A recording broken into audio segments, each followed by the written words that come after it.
le chemin électrique du courant continu. C'est moi, ça? Puis moi, ce que je vais faire après, je vais compléter s'il y a quelque chose. Fait que je vais laisser Jean-François vous expliquer ça. C'est drôle, juste quand on a fini, pour le break, Jean-François, il est venu me voir, il disait, on parle-tu de comment c'est quoi ça? Je dis, oui, juste après. Il était juste à la coche. C'est bon, ça. Le chemin de l'électricité courant 12 volts. Comment ça fonctionne? Quand vous roulez, il y a plusieurs façons de recharger vos batteries. Okay? Plusieurs façons que le courant 12 volts va rentrer dans le véhicule. On part de la gauche, qui est l'alternateur. L'alternateur, lorsque le moteur est en fonction, il va faire tourner, ça va générer du courant et ça va envoyer le courant dans l'espèce de convertisseur DC to DC qui est généralement placé en dessous du siège du passager. Donald, c'est ça, hein? Il y a différents modèles dans ça. Il y en a qui sont plus gros. Ce que ça fait, l'alternateur, lui, est géré par la mécanique. Donc, dans le cas d'un Mercedes, il va être géré par le système Mercedes. Dans le cas d'un Ford, il va être géré par la mécanique Ford. Lorsque vos batteries du camion arrivent pleines, il y a une espèce de régulateur de voltage qui dit hey, à l'alternateur, tu peux charger moins, ma batterie est full. Sauf que si vos batteries auxiliaires sont vides ou ont besoin, bien, eux ont besoin de plus de voltage. Donc, normalement, ça charge à 14 volts, Donald? 13, 14, 13 quelque chose, 14.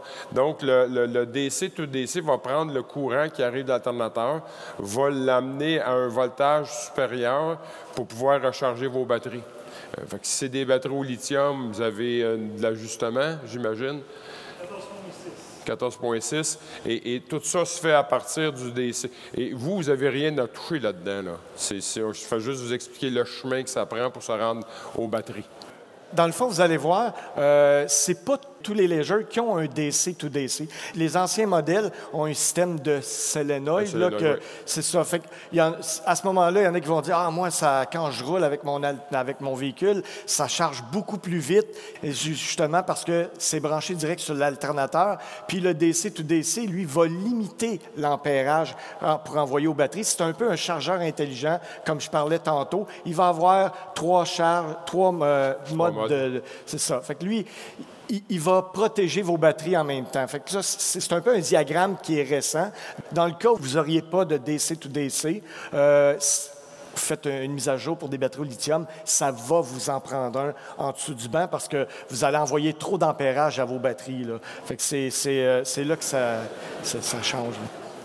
En fait, ce que les fabricants de batteries recommandent, c'est de ne pas les charger trop rapidement, vos batteries au lithium, pour ne pas les faire surchauffer ou les endommager. Fait que, oui, ça va fonctionner, mais plutôt que d'avoir la durée de vie de 3000 à 5000 cycles, vous allez peut-être avoir juste 1000, ou en tout cas une supposition comme ça. Là, vous allez avoir moins de cycles de vie, ça va les endommager à long terme. C'est pas tous les modèles qui ont l'alternateur intelligent, mais disons le modèle Mercedes, il y a un alternateur de 220 ampères. Fait que si les batteries moteurs sont déjà pas mal pleines, bien, quand vous allez partir, vous allez commencer à rouler avec, vous allez avoir 220 ampères qui vont rentrer dans vos batteries au lithium. C'est pas recommandé. Là. Donc, comme lithium, ça peut les affecter à moyen et à long terme. Il y a un ordinateur dans la batterie au lithium qui va gérer ça, mais il y a quand même, c'est pas recommandé. En fait, c'est pas tellement l'année comme le type de batterie. Quand ils ont commencé à mettre des batteries OGM, comme la grise qui est par terre, quand vous avez ce type de batterie-là, généralement, vous avez un DC-DC charger qui a été installé en même temps. Parce que les batteries OGM, c'est aussi assez sensible, puis ils ont besoin de ce petit module-là pour les protéger. Ça, ils peuvent le voir, j'imagine. Est-ce qu'il est visible en dessous du banc facilement? Ou Oui, ceux qui ont les boutons d'au vent dans le siège du passager, là, vous enlevez la petite porte-là, vous allez le voir derrière. Là. Le solénoïde, c'est un petit cylindre rond noir. Puis si vous avez le DC-DC Charger, bien ça, c'est le premier modèle ici que les jeux Travel ont utilisé, qui est exactement pareil comme ça jusqu'à 2022. Hein. C'est seulement en 2022 qu'ils ont changé de modèle. C'est bon? Donc, lorsque vous êtes en mode électricité, le chemin que ça prend, ça part d'une source, ça part de l'alternateur, ça s'en va au DC, ça rentre dans les batteries et ça recharge vos batteries naturellement. Vous pouvez avoir aussi les panneaux solaires pour ceux qui en ont et eux doivent être contrôlés par un contrôleur de charge naturellement avant de rentrer dans les batteries. Parce que si vous les branchez direct, ça sort 18 volts. Donel, c'est ça, 17-18 volts. Et à ce moment-là, vous endommageriez vos batteries. Fait que ça prend absolument un contrôleur. Et toujours en fonction du nombre de panneaux que vous avez. Fait que ça peut arriver, si vous avez 1 ou 2 panneaux, il y a un modèle. Mais si jamais vous tombez à 4 panneaux, à ce moment-là, ou un peu plus, il faut changer, il faut grossir le contrôleur pour qu'il soit capable de prendre la charge et de faire une bonne job.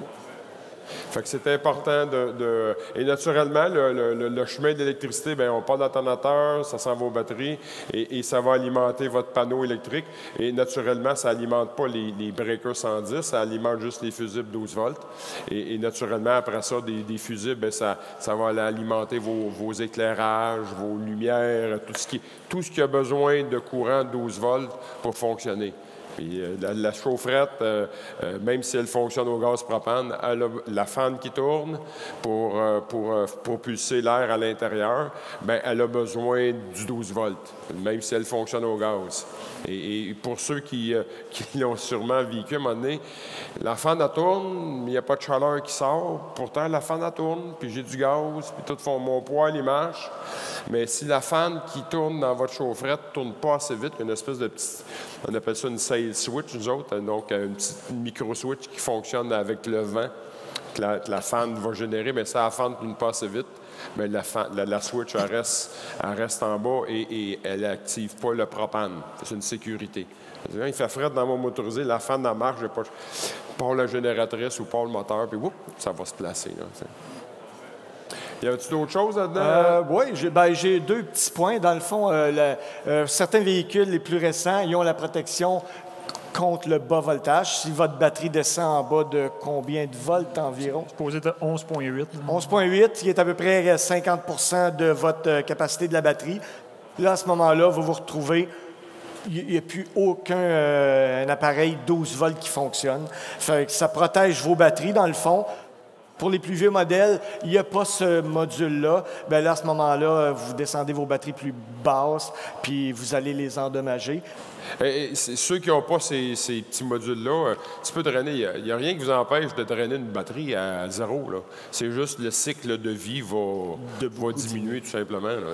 Ceux qui ont des batteries 6 volts dans les véhicules et qui n'ont pas ça, ces modules-là, ils peuvent les drainer complètement à 0, puis ils rechargent, ils vont chauffer. Ça prend de l'eau naturellement dedans. Il y a de l'entretien, on va le voir tantôt, là, mais si jamais c'est des batteries conventionnelles, c'est pas recommandé, mais ça scrape pas la batterie si jamais elle est à 0. Là. Puis c'est ça, j'avais oublié de descendre justement l'onduleur. Bien là, dans le chemin électrique du courant continu, bien là, c'est sûr, des batteries, on a l'onduleur. Fait que l'onduleur, lui, il est alimenté par le 12 volts pour fournir vos appareils 120 volts. Fait que c'est un tableau, ça donne une idée de tout ce qui fonctionne sur le courant 12 volts.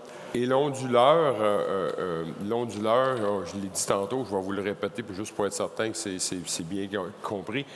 L'onduleur, il a beau être un 2, 3, 4 000 watts, si vos batteries sont vides, si l'onduleur peut avoir, qu'importe la grosseur, il ne pourra pas vous en donner plus que vous avez de réserve.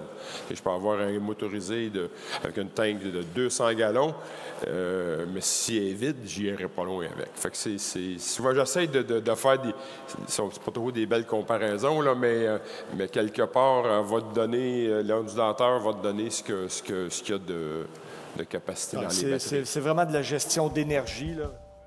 Si vous désirez recevoir d'autres informations, abonnez-vous à notre chaîne YouTube. Merci et bon camping!